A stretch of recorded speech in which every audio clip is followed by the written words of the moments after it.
What's good, YouTube, and welcome to the house. You already know if there's a cool Yu-Gi-Oh figure or statue that I'm interested in, that I'm gonna show it on Market Watch for you guys as well, especially if you might be able to get it, but this is only gonna set you back a cool $1,000, or in my case, a Shonen Jump Shrink prize card.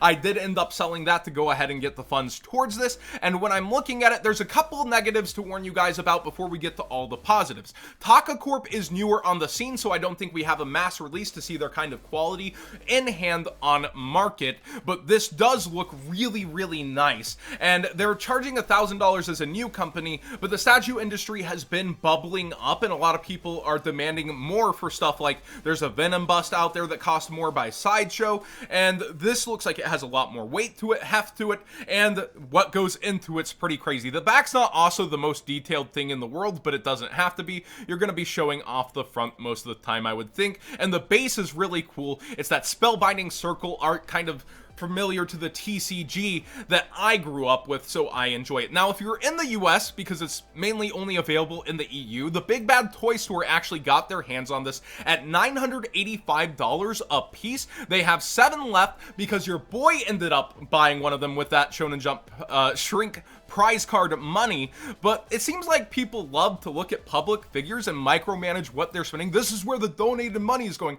I know it's hard to read, but even if this was where donated money was going, have you read my stream goal? It kind of goes hand in hand with that. The Yu-Gi tuber buying Yu-Gi-Oh stuff, yeah, that'd really be way worse than, you know, Godzilla statues. Shake my head. But seriously, I'm gonna enjoy this. I'm looking forward to it, and if you've got that kind of money for a max rarity hero deck or this, what are you really choosing? Probably the max rarity hero deck, let's be honest with it, how people come to Market Watch. That being said, let's talk about max rarity heroes and what my Discord did. They literally poked me on the shoulder and said, John, there's another instant fusion water hero target from DR4. It's still a freaking common. Why did you guys do this? So DR4 Elemental Hero Mariner is bought out literally as a meme, while Steam Healer's over here an ultra rare out of the Jaden Duelist pack for way less. So just be aware, oh no, if you're hunting down every version of heroes ever, the DR4 Elemental Hero Mariner,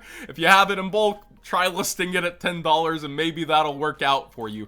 The Machine Structure deck is getting a lot of reprints announced in the OCG, and the TCG has done an amazing job of transferring over reprints to us, and we see here Scrap Recycler, Magnet Reverse, those are $10 plus each cards here right now, as well as Trap Trick, all got announced for reprint in this structure deck, and it's on our doorstep. It's actually coming out in April, so not too far away, about 2 months from now, and the more things that get announced to help sell the Machina structure deck, I'm personally a fan of. Well, I'm not a fan of how everything turned out. Some of their support ended up better than I thought it would have been, and I'm now looking forward to this even more with what's available in here for the reprints. Magician's Soul is falling right now, and it has people concerned. Why is this happening? Everything's up with the market right now. Actually, some things are falling down as we get into the heated competitive season because there's push and pulls to the market just like tides, and spirals, while they're still taking the largest chunk of top cut,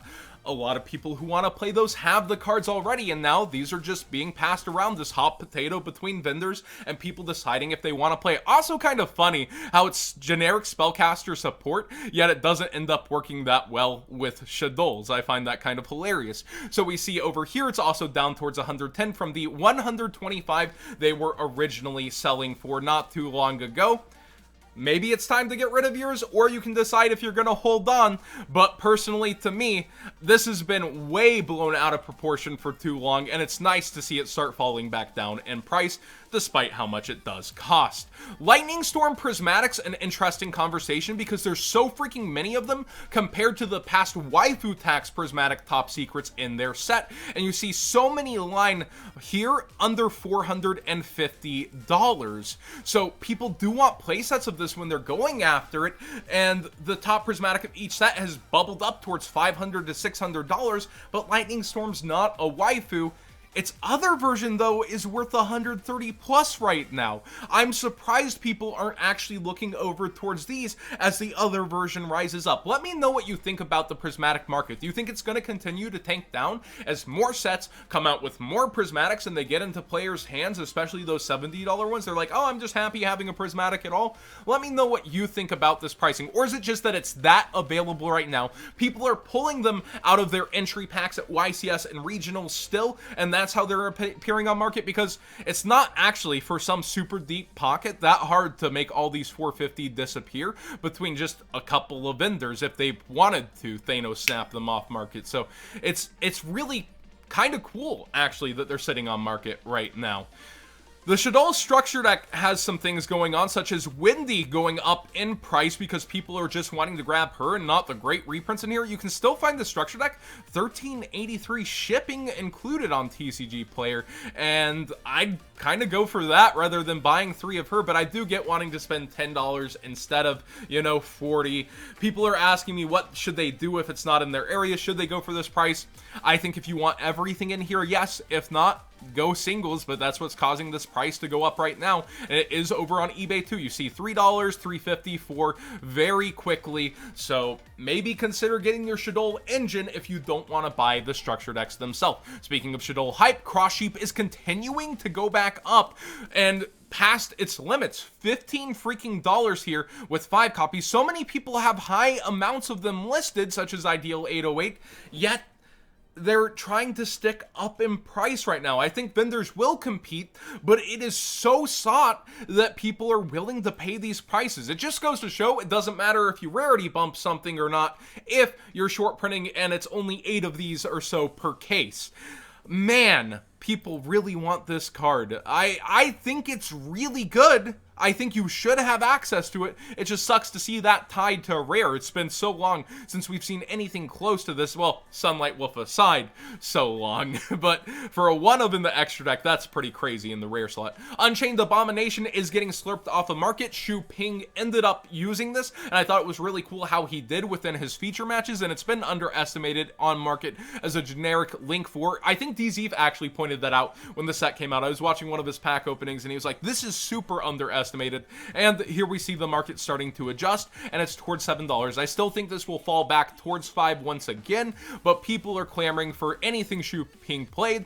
Starlight Safer now is starting to go up even further. I pointed out last market watch it's towards 32. Now we see it towards 35 before they disappeared towards 40. This was shorted in Chaos Impact as well. I just don't know the fate of the Guard Dragon engine, as you still have Nibiru, Dark Ruler no more, and people were caught off guard with Shu Ping, one of the best players, by the way, so we'll see how it adapts to the meta rather than just the hype of, oh, I want to do that too. You know, that kind of feel. I could tear up the meta with this also. Well, Shu Ping's big brain. How big brain are you? Lightning Storm, as we brought up, has been going up.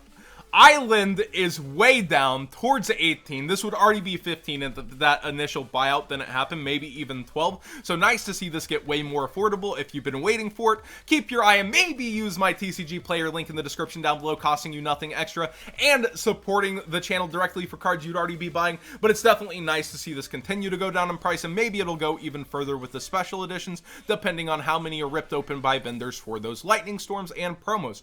So I told you this would happen. The Plunder Patrol continues to actually sink despite all of the wait and anticipation for Eternity Code, but that's all the way off in May. That sure is a long time for vendors to wait and sink hundreds of dollars into and just sit on. So they're wanting to move their money for stuff like Dual Overload and other things. They're realizing, I probably shouldn't be hanging on at 10s. I needed to move that money. I can get them back later if the market moves. So if you're looking to invest in the Plunder Patrol, it's falling slowly but surely. And the secret rares, oh boy, are those some budget pickups. I would actually suggest just having your copies of these, because even though they're overprinted, I think if the archetype does take off very well, you want to have your copies of these. Also in the penny stocks, remember, Kujikiri Curse is shorted within the set, and for a generic draw card for level 9s, with level 9s continuing to see more play, I kind of would like having a playset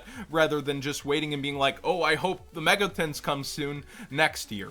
Apollosa continues to be up in price, it feels like, but over on eBay, multiple motivated sellers are going in at lower pricing. We see 107, 108, but local pickup only, and then 110 just chunking it down below everybody else's listings. And you know how it was 125, 27 on TCG Player, plenty of listings under that price as well, even if those got bought. So it seems that motivated sellers are appearing on market for meta cards. I know that Masquerena is also having a similar dip. We saw this rise up, you see market price 52 on TCG Player, but people are willing to sell it at 48, 49 over here. So they're starting to go down this weekend for some of the meta cards. And on eBay, she's back towards 45 after seeing a buyout towards 48 the other weekend. I really like that we're starting to see some meta coolant people tired of the high prices or just wanting to get their money back that might have got their invites and are going to wait.